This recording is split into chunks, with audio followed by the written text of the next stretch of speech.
Get ready to challenge conventional beliefs about what's possible in creating health, wealth, and happiness.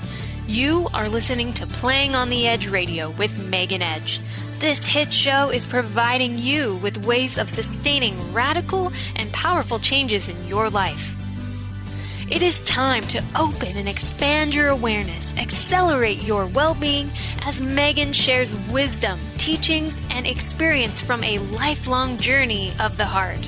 Enact the power of radical change with ease and lift your desires to a new perspective. Now, here's Playing on the Edge Radio. Hello, every beauty. I'm Megan Edge. And I'm Dr. Pat. And today we are here with I gotta say, out of the box, let's rock it up.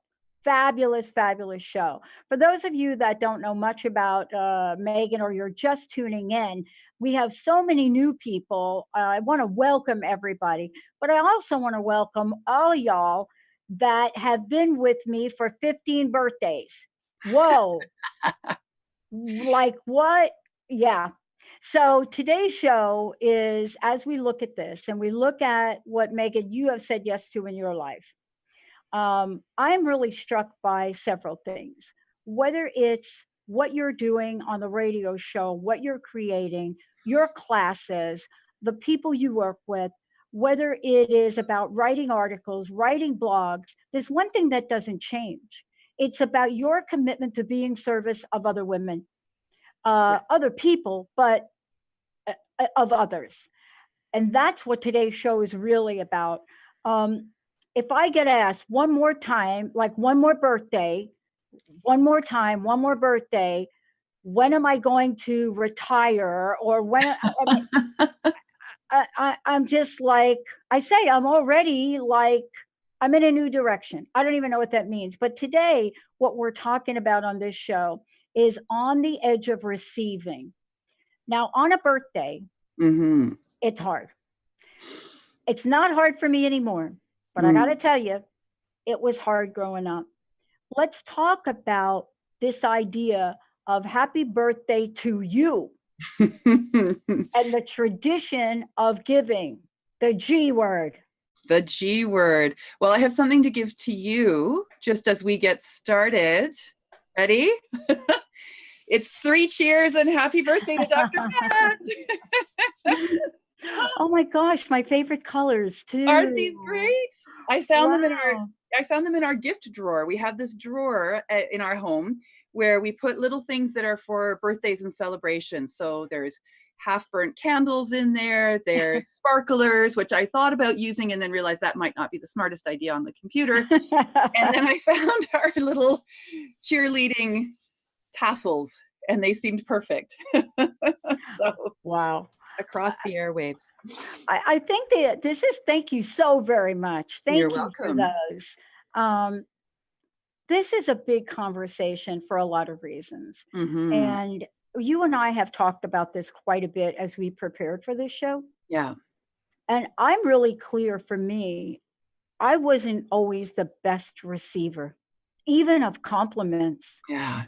I mean, people would compliment you and you're like, yes. Stops you in your tracks, right? It does. Yeah. It does. Or often the response would be to immediately give it back to the other person.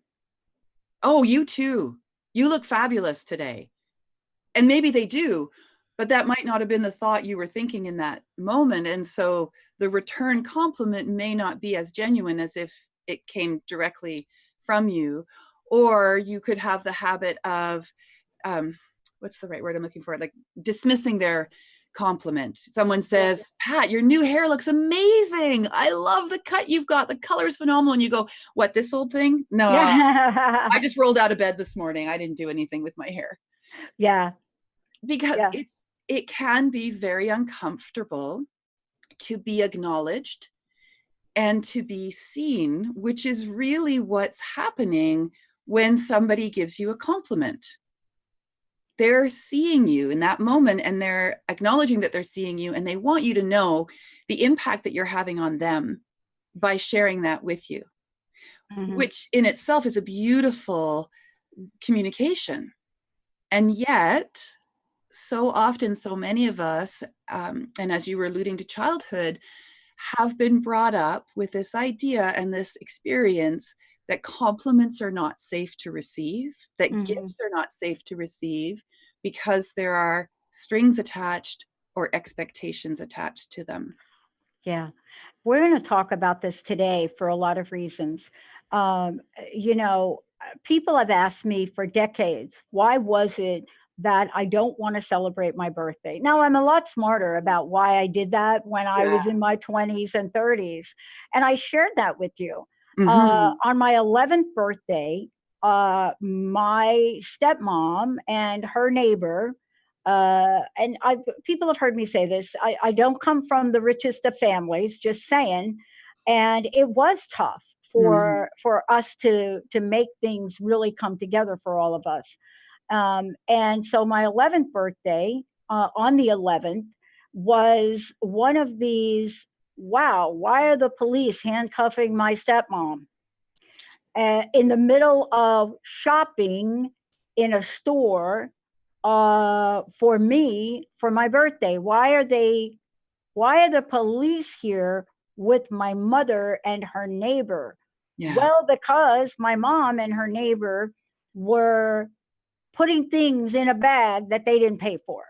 And I think about that quite often in my life, because if you knew my stepmom, you would know that that's not the woman she was. And sometimes we do things out of desperation. I think all of us have done it. But yet, as kids, for me, that was my 11th birthday. And so it took a lot of money and it's a lot of money in therapy, right? You know, going through my 30s and 40s to realize that I didn't want to celebrate my birthdays, but I'm a different person. So let's celebrate the heck out of today. Celebrate. Woo! Happy birthday to you. Happy birthday to you. Okay, I won't sing anymore. Oh no, that was good. I'm like, oh, thank you. Yeah. But let's talk. But look, what was your birthdays like? Let's just step back a little bit and let's share a little bit. You know, how did you grow up? My birthdays were amazing. My mother loved to celebrate. She was generous to a fault, and I'll get to the fault in a moment. On the surface, she was incredibly generous, and it mattered to her that we knew how much we meant to her by the gifts that she would give us. So my birthday mornings, I would come downstairs and the kitchen table would be covered. There'd be presents, there'd be decorations, there'd be streamers, there'd be my favorite breakfast. And then in the evening, there would be a family dinner and I would have my favorite food. And I felt very, very well celebrated. Wow. It wasn't until I was in my teens and my parents had separated and divorced and my mom was on her own and had started heavily drinking, and a lot of her own things around self-worth and value, of course, were coming to the surface for her, that I began to understand that there was an underlying expectation around receiving, which was that my brother and I, when we would receive from her, were required and expected to just beam all over her about how fabulous the gift was, how wonderful the gift was, how much we appreciated it and loved it. And her response would be, "Are you sure? I mean, I can take it back. If you don't like it, you just tell me that you don't like it." Wow. So we were in this constant state of having to assure her that we loved her, that she was valuable and worthwhile to us, that she mattered to us, and that we appreciated everything she did for us, to the point where it became exhausting. Wow. Wow. And I learned that it was better to expect that was going to have to be the case and then prepare for that, than to be able to ease into enjoying receiving. Yeah. At that point. So that's where it was generous to a fault. Yeah. Wow. All of this then does contribute to how we evolve, how we grow, how we become adults, and then how we pass that on. I mean, I'm thinking about myself now, and I look forward to celebrating birthdays of all people. I'm still not good with time. I am one of those people that I couldn't tell you from what year to the next how old I am. As a matter of fact, I was at Barb's birthday. My friend Barb's had a big 65th birthday here last Saturday. And I was on my way to pick Linda up, but I wanted to stop and honor her. And so I just had my new haircut. You know, I do clean up pretty good. And I went out and I was walking by this table of young women, literally young women. And we all go dancing together. We all do that, you know, right? But I walked by and I hadn't been out with my friends in a while. And they stopped me and said, wow, really like your hair. I said, wow, thank you. And I introduced myself because I didn't know them. Like there's like 4 people I didn't know in a room full of, I don't know, 80. Yeah. And I said, yeah, and introduced myself. Here's what I said, yeah, happy birthday to Barbara. And they said, yeah, like Barbara's 65. And, you know, are you friends? Are you? And I said, yeah. And how old are you? And I'm like, what? What? It's not my birthday. And so what they were saying, but I didn't respond to it, is pretty much that you look pretty good for your age. Basically, it boiled down to that. But I could feel every part of it. Yeah. However, because you and I are prepared for this show, I didn't go there. I didn't go there. I didn't go to that. And I said, well, honestly, I'm actually older than Barb, so you guys can figure it out. But you see, for me, compliment, question, compliment, question. There's still part of our wounding. Yeah. How do you do this now with your children? Yes, it's something that I've been tried to be so conscious of them not feeling like they have to go out and get me a Christmas gift or they have to get me a birthday gift, that I tell them every day how much I know that they love me, that they demonstrate that through coming up to me in the kitchen and giving me a big hug and telling me they love me every day. Both my girls, these are teenage daughters, and this is still how they relate to me. And I say to them, that is the biggest, best gift that I could ever receive from you, is knowing that we have this friendship and knowing that we can tell each other we love one another.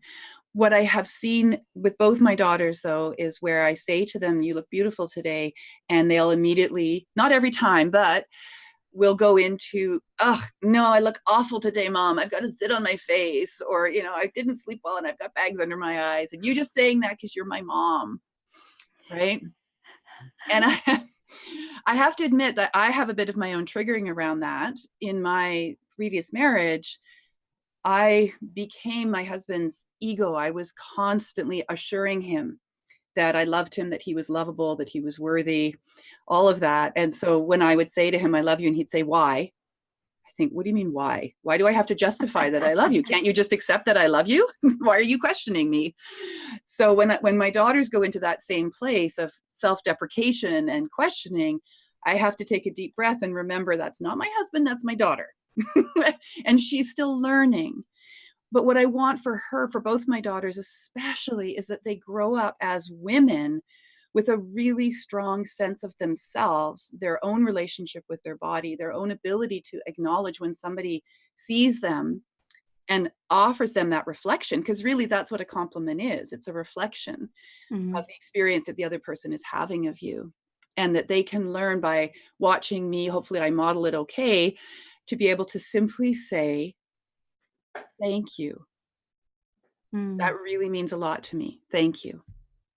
And, you know, I actually did do that.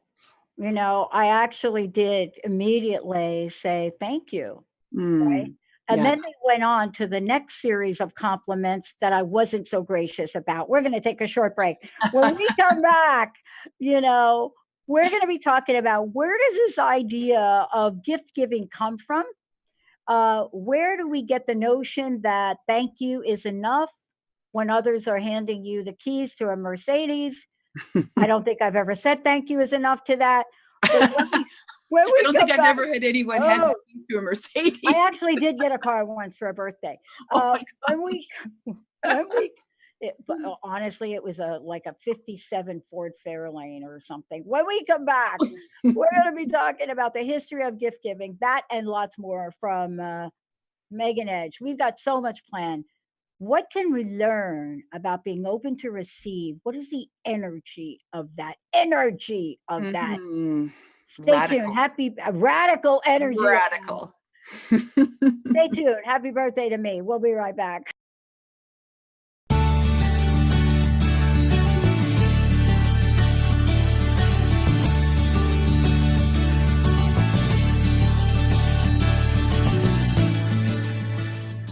Are you your story? Or can you change your story? Can you change what you believe to be true about yourself and your circumstances as part of your healing journey? What if you were to change your expectations? What if you were to invite ease and cooperation into every day and then step back and see what happens? It might just be easier. I'm Megan Edge, and I hope that you'll join me on my new radio show, Playing on the Edge, Radical Change with Ease, with my co-host Dr. Pat on Transformation Talk Radio. I look forward to seeing you there.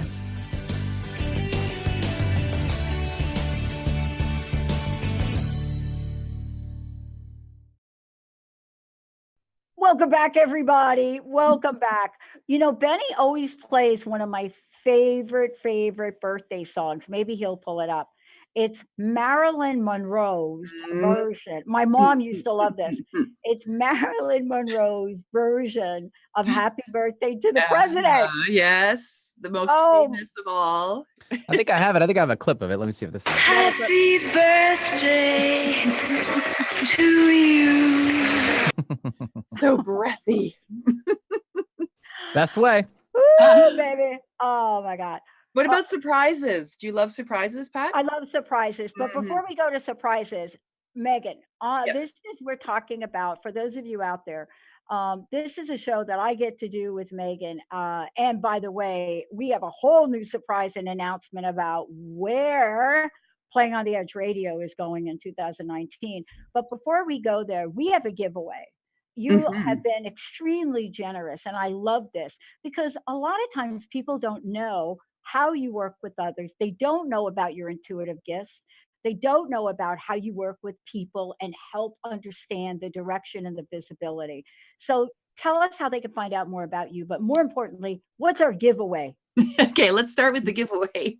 So one of the ways that I have chosen to give back to my community, to the world, is by creating this beautiful deck of oracle cards. Here's the box set right here, strategically placed, called the Healing Heart Oracle Cards. And these are based on photographs of heart shapes that I found in nature when I was going through a really difficult transition out of my 23-year marriage and looking essentially for a gift from nature, or a gift from spirit, that when I would see the symbol, I would know that I was okay, that I was going to be all right, that the decisions I was making were in my highest good and for those around me, all that beautiful stuff.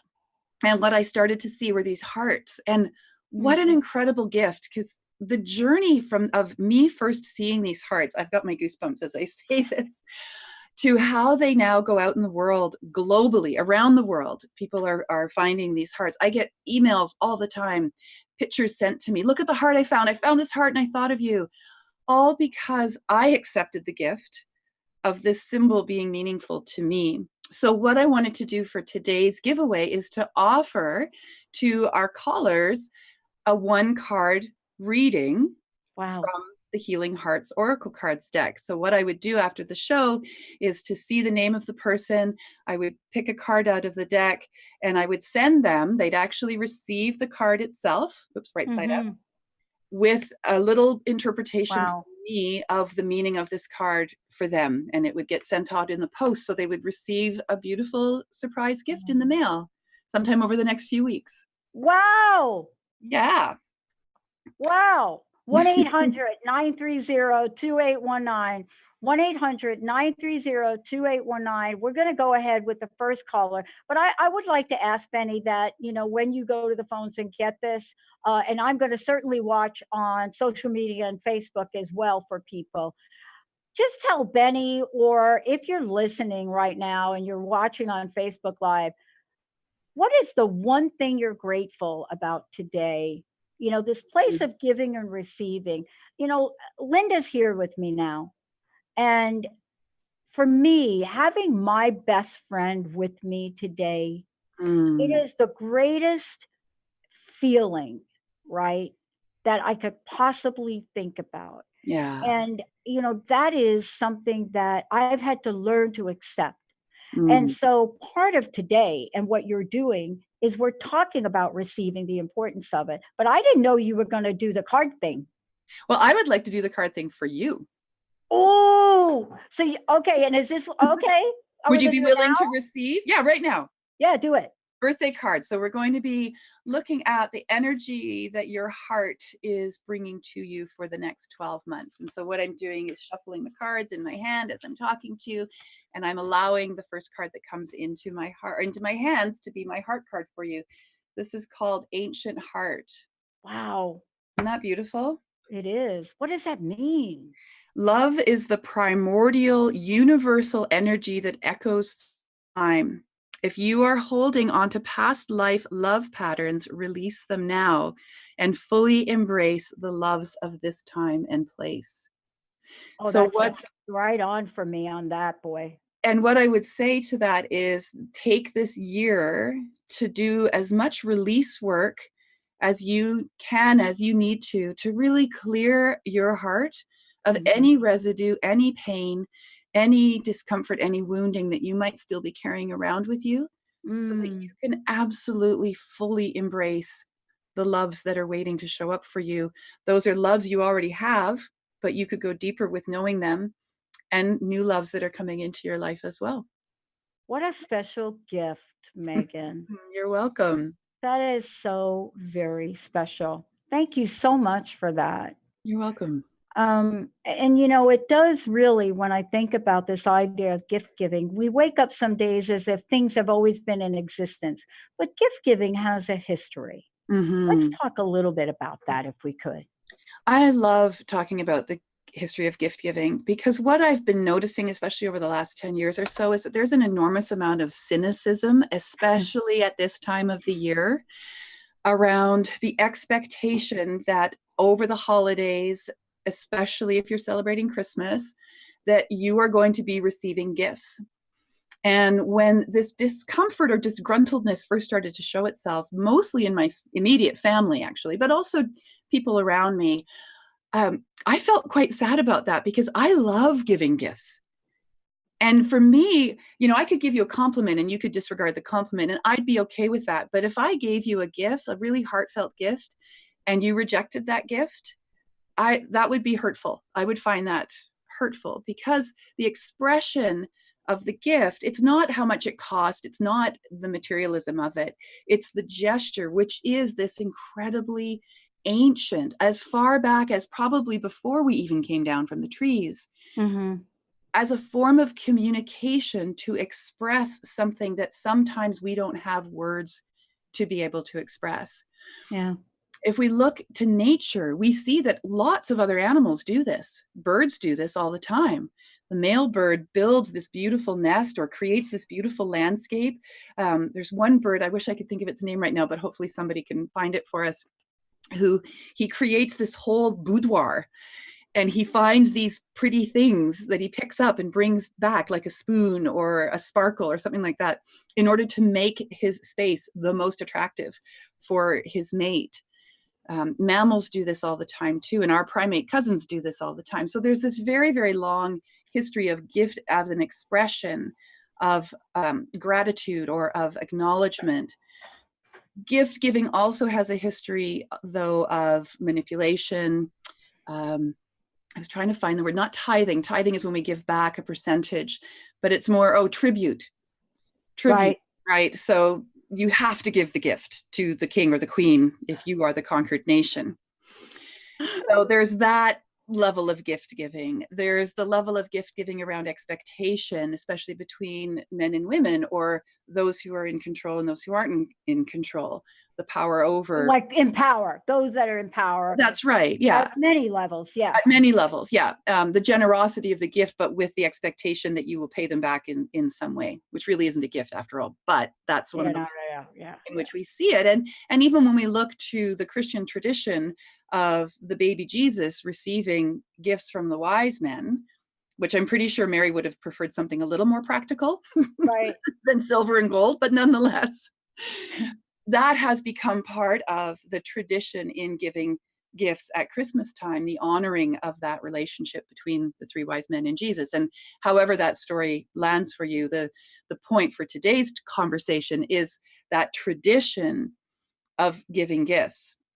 Yeah. Where I think we can do some healing work is around the wounds that we might be carrying from those traditions, and really unraveling where we feel authentically honored when we receive something, and we feel authentically in gratitude when we give something, as opposed to the Costco expectation of gift giving that does happen around this time of the year quite often, the one-upmanship, the all that. I think we've lost touch with the sacredness of the original tradition and intention that human beings developed this idea of giving gifts to express something that was really special to them. Yeah, I think, I mean, one of the things that I love about what we're talking about is each tradition has a variation of this. For example, when I was in Hawaii, and I would visit Hawaii quite often, I actually, was introduced into that culture by a very close friend at the time. And I learned about Madame Pele, who rules, right? And so, unlike other traditions, you think you're in Hawaii, you got to sit down and maybe give her a flower. No, a bottle of gin and cigarettes. Those were like right there, right? So, this idea of gift giving is, if we could get, like you said, our hearts in a place of receiving, giving. Yeah. Isn't it an energy unlike anything else, really? It absolutely is an energy unlike anything else. And when we are able to look at it from the perspective of this is energy that we have the capacity to give and receive, I think that we can take a lot of the burden that we've attached to the idea of gift giving and receiving away from that interaction. So instead of it being an exchange, it becomes an interaction. It becomes a reflection. Yeah. One of the things I love about Christmas morning, and we do celebrate Christmas, and we celebrate solstice, and we celebrate Hanukkah. Yeah, the whole thing. Or the whole thing. Yeah, I start. I mean, honestly, my birthday is like an excuse to start to celebrate every tradition in the month of December. Exactly. Exactly. Well, one of my favorite things is the stocking, because in our family, the stocking is anonymous, right? So it's Santa who fills our stocking. There's no strings attached to the gifts that go in the stocking. It's anonymous.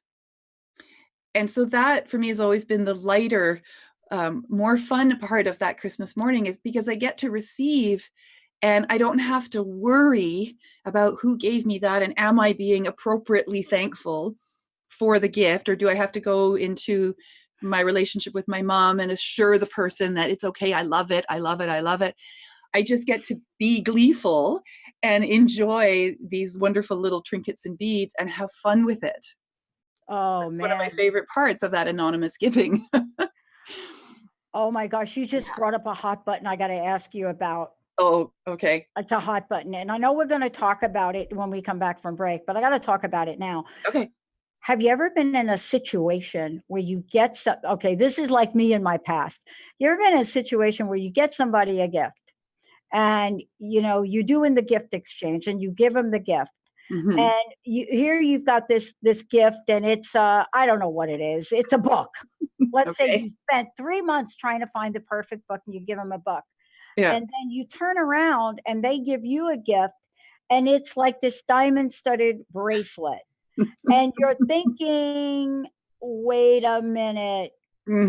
I now have performance anxiety. We're going to take a short break. When we come back, we're going to talk about the psychology of giving and receiving, and how performance anxiety has very little to do with it unless you make it to do with it. Playing on the edge. Here we are. When we come back, we're going to talk about what is the mental process that happens now with giving and receiving. What is it about this unconditional anonymous Santa character that opens up the door for anything? And then we come along and create the box. Stay tuned. We'll be right back.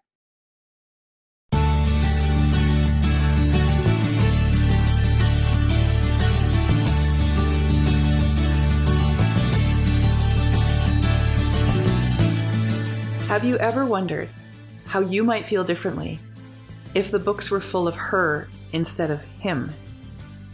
What if your history lesson was filled with powerful women leaders and rulers? As a woman, would you feel more empowered? As a man, would you see women differently? I'm Megan Edge. I'd love for you to join me on my radio show, Playing on the Edge, Radical Change with Ease, with my co-host, Dr. Pat, on Transformation Talk Radio. I hope to see you there.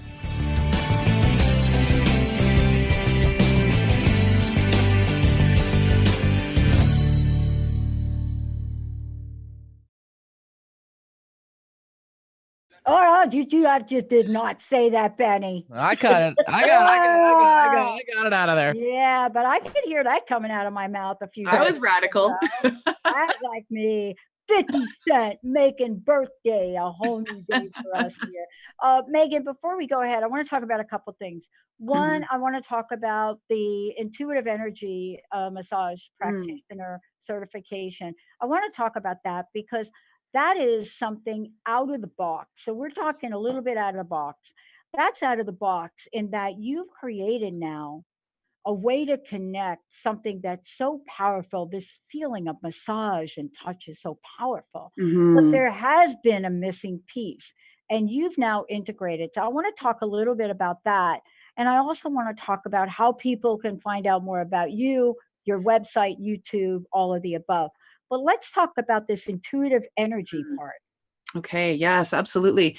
Intuitive energy massage is the name that I've given to this healing technique that I've created out of probably the last 12 years of my own work, lots of different healing modalities that I have been trained in, as well as this powerful piece of intuition that brings into the practitioner's awareness an understanding of the landscape, the energetic landscape of their client's body. And for the client's part, the receiver of this amazing technique is given the opportunity to really let themselves get out of the way at the physical level in order to really embrace their emotional and energetic experiences that their body is holding. It's a complex system that I've managed to create into a very usable method of delivery, I guess would be the word. So yes, there's massage, there's acupressure in the hands and the feet, and we do hands-on, and we are in this process of moving energy and listening to the stories and the wounding. And it's interesting because in my description that I have online on my website, which is meganedge.ca, for IEM, I talk about birthdays. I talk about what's it like if, as a child, like in my case, I grew up with having these wonderful birthdays. I love birthdays. I think everybody should celebrate their birthday. My husband has a different experience. His grandmother died in a car crash on one of his birthdays when he was quite young, and that has stayed with him. He doesn't like birthdays. He doesn't want the celebration because of that wound. And so both of us are holding those experiences in our bodies. Wow. And for the healing piece, it shows up in where the body is holding it. And then as through an intuitive energy massage treatment, we can understand the source of however it's showing up in the physical body, and then do what's necessary to move the energy so that that is no longer a trigger into a sense of vulnerability. And that's actually what we are talking about today. You know, when we talk about the psychology of this, there is a psychology. And thank you so much for sharing that. You know, I had to learn, and I was very grateful to meet Linda. And this is that Linda, I love you dearly, but I met Linda's parents, and her parents taught me so many things. But if I had to pick one thing, it was heart-opening generosity at every level. every level. I mean, from the first time I met Joan to the last time, um, and the whole family is like that. Yeah. And I think for me, I never in my life, I had never been treated with so much graciousness and Mm. generosity, not just around holidays and gift giving, but on a regular basis. And Yeah. that really talks to the fact that with that receiving, and I had to learn how to look. I mean, when it came to Joan and Bjorn, her mom and dad, boy, did Mhm. I have to learn to receive Yeah. because I'm like, why are they giving me these gifts? Right. And then, so let's talk about this idea of receiving Yeah. and how many times their gifts brought tears to my eyes. Is it love? It can be. It can be what we were talking about before as a form of communication to express something that we don't have the words to say as a demonstration. Is it in and of itself love? The giving of a gift, is that love? I don't know. I think it can be loving. I think if it's, I love you and I wanted you to have this beautiful thing because when I saw it, I thought of you, you came into my mind, then that's a connection, certainly between loving and the expression of love. When it can become manipulative and wounding is when the gift is given to placate or to get someone to behave properly. Mm. It's like a bribe. Mm-hmm. That's where it can become very, very wounding. And certainly if anyone's been in an abusive relationship where after an abuse has occurred, a gift is given to demonstrate how much they love you and that they're never going to do it again, you know how disingenuine that is. And that's going to set up a pattern, an energetic pattern in the body of rejection of anything that looks like a gift, whether it's a physical gift or an emotional gift, because it's not safe, right? Because there's so many strings attached to it. And this is where we can do this unraveling of the expectations that we are carrying around in ourselves that we may not even be aware of. That's where something like an IEM treatment, it would be so phenomenal to pull those beliefs about ourselves out and up to the surface where we can look at them. If we can do that, if we're willing to do that, then we can heal these relationships, these knee-jerk reactions, these triggers that we can go into very easily around this whole idea of gift giving, like you were describing before the break. You know, you give them a beautiful book and they give you a diamond bracelet. Well, what do you do with that? How do you navigate that? Well, let's talk about what we try to do with that. What we try to do is give it back. I mean, right? I mean, Yeah. oh boy. I mean, really, our own sense of worthiness Mm-hmm. would have us do something sometimes with gift giving and receiving that could be extraordinarily painful Yeah. to the people that are giving. And that is the cycle. Let's talk about that for a minute, Mm-hmm. because everybody has their own version of I'm not good enough to receive it. Right. Yeah. We have an exercise that we do in the Confident Healer, which is my healers program. Mm-hmm. When we get to the chapter on manifesting, the module on becoming a master manifester and learning how to create these lives for ourselves that we've spent the previous 9 months in the program getting to, that understanding of what we are worthy of. And it is this: what would you do if you found a quarter on the road? Would you pick it up and put it in your pocket, or would you try to find whose it was? Most people would put it in their pocket. What about a $10 bill? What about a $50 bill? What if you found a suitcase with $10,000 in it? What would you do? And moral questioning aside, whether you would take it to the police station or not, it's what is your initial response to finding, right? A gift with no strings attached. The universe gave it to you. Do you reject it at a certain level where you decide, I can't do this. This is not for me. I am not deserving of this amount, but this amount I'm comfortable with. $10, I'm good. I'll take that. But $10,000, I can't take that. I can't accept that. Yeah.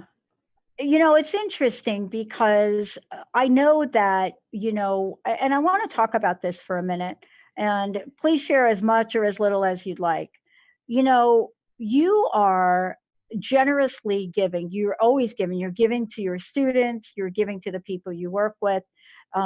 We are excited that we're going to be working with you to branch out with your own show. And you're kind of like me, where I love this idea of inviting family and friends. And here's an example. I like to take time off during the holiday for creative time. And so even though I'm just saying to everybody, I'm not going to be on air, I love inviting people to fill in for me and stuff, right? Yeah. And it's amazing how over time it's been an evolution of when Linda goes to do that, what the responses are. Now, we don't get that much anymore. But there used to be this idea is, okay, you're gifting us this on her hour. And what do I have to do for that? Yeah, right. What's that going to cost me? Is anything in life for free? I was so excited when I got that call from Linda. I felt so honored. And the first words out of my mouth were, yeah, okay. Before I could stop and think, oh, wait a minute, what am I going to talk about for an hour? Never mind that I teach for 6 hours in a row when I do my workshops, right? But there's that moment of, but I love doing this with you. This is such a tremendous gift that we've been able to work together all year. And I love that we get to do this as well as me getting my feet wet in a solo show. Yeah. I was so excited. And the thing is, I didn't once think to ask her, do I have to pay for this? Yeah, exactly. I know. That didn't even cross my mind until this second, but I'm assuming no, because I'm not. No. I know, because that's the beautiful gift, right? But yes, it can come as a surprise, I think, for a lot of people when they receive generosity and they're not sure what to do with it. Yeah. So one of the things that I am very insistent on is that my students understand that when I say to them, I will support you 100% so that your business can thrive because the world needs healers, God damn it, and get out there and be that healer. I will promote you. I will share your events. I will give you resources. I'm here for you. Let me help you succeed. Some people jump in right away, and that's awesome. Some people are like, yeah, I don't think so. I'm just going to go over here and not participate in that. Yeah. And there's lots of reasons for that. And none of it's about me. I mean, I'm not taking it personally, but I do then wonder, I want to know what's going on there that you maybe you don't feel ready. Totally fine. Maybe you feel like, this can't be real. Or maybe there's some deserving issues in there that we could look at. We could heal that. Yeah. Because I want to share with the world these healers. I know there's enough healing that needs to be done in the world. And the gift that I can give is to help these women and some of my male students as well get out in the world and be a confident healer. That's the biggest gift that I could give them. Whether they choose to accept it or not is up to them. Yeah. And I think if we can discharge that energy between I give, therefore I have to receive, I think we could be a lot more authentic in our giving and receiving. Yeah. I mean, if we can't get past holding giving in hostage, in a hostage state. See, I think that if we give with an expectation, it's not giving. See, I studied the exchange theory for 8 years, promises and exchange theory for 8 years. That is not giving. Yeah. Right? That's, I'm going to do this in exchange for you to do this. Right? And so this is really talking about not necessarily the giving part, but what part of us shuts down and cannot receive it. Yeah. Well, and I think part of it is we've been taught that it's better to give than to receive. Yeah. Yeah. Right. Yeah. That somehow if we receive, then we're being vain, perhaps, or we're being selfish. Right. It's better to give. You know, it's interesting because when you were saying to the audience how I give so much, I could feel a little part of myself going, yeah, oh God. Here's the thing that I've had to learn over the years, in which I make sure my healers understand to the best of my ability. You have to receive.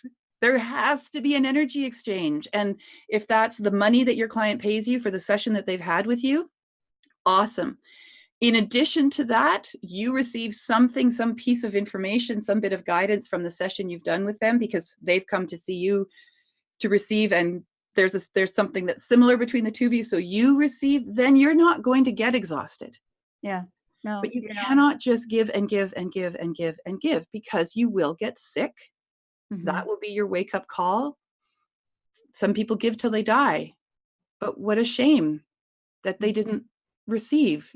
That they didn't let other people feel as good about giving to them as they feel about giving to others. Jessica calls last night and says she's went to Montana, and Jessica's back, everybody. Yahoo! Went to Montana. She came back and she calls and she says, "Can I come over?" And I said, "Okay, like, where are you coming over?"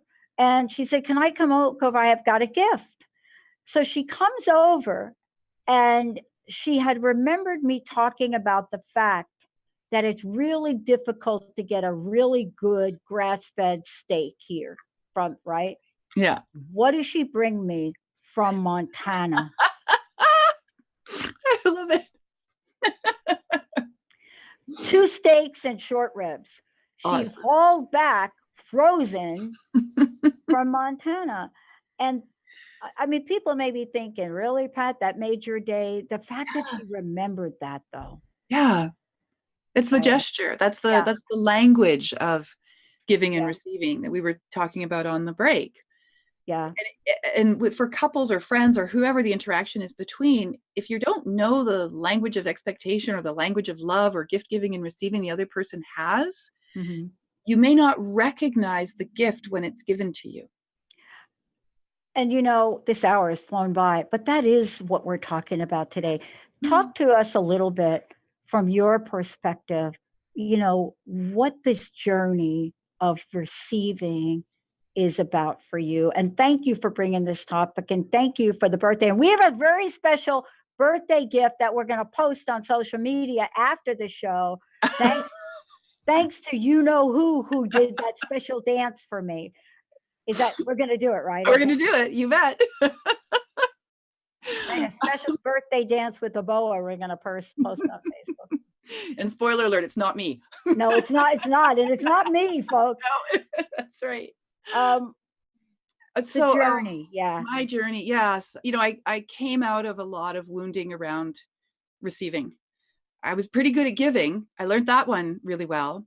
But the receiving, really genuinely receiving without feeling guilt, without feeling resentment, without feeling like I've got to make it my gift giving back better, or at least the same. I feel like I've had the capacity over the last number of years, especially as I've been doing my healing work, to really soften into this idea of giving and receiving, and to not take it so seriously, because it's no longer a medium of exchange to demonstrate my love for somebody or how much I appreciate them. We've taken it to a whole different place where now it's just a lot of fun.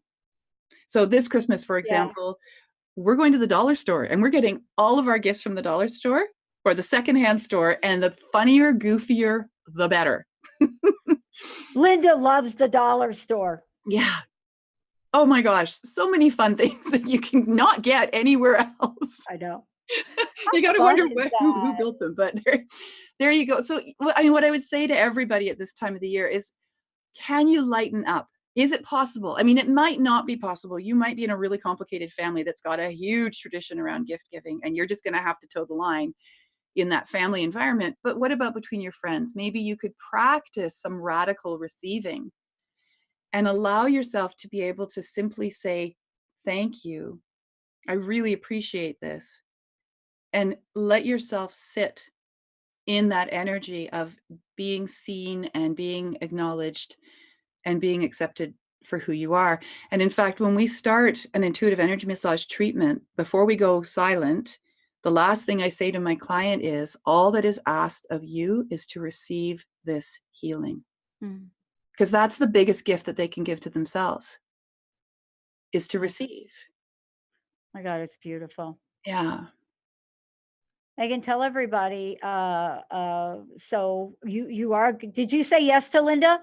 I did say yes to Linda. I'm on the air next week on the 19th. Awesome.